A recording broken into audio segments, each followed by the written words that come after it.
Hey everybody, been real busy getting some tattoo work done, and I also created this helmet, which is a robot to help me teach you about ancient Egypt. If you're like a lot of people who live far away from Egypt, you may picture this land as a sea of undulating sand dunes, with a river and some pyramids thrown in there somewhere. But this really isn't a good picture of what Egypt looks like overall, either today or in the past. However, it is true that the Nile River was central to the ancient Egyptian way of life and their culture. Why was the Nile so important? Well, stay tuned because that's what we'll be talking about today.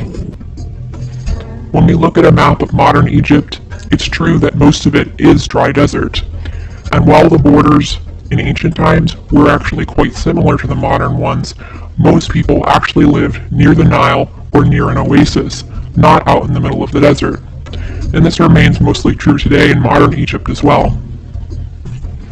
The Nile is over 4,000 miles, that is almost 7,000 kilometers long, and it runs through 11 modern countries.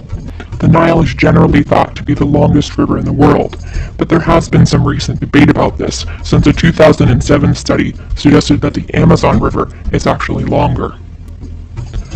Longest river or not, the Nile was and continues to be central to the lives of millions of people. Great job on the pyramids. Keep up the good work. And this week I expect to see some interesting names written out in hieroglyphics.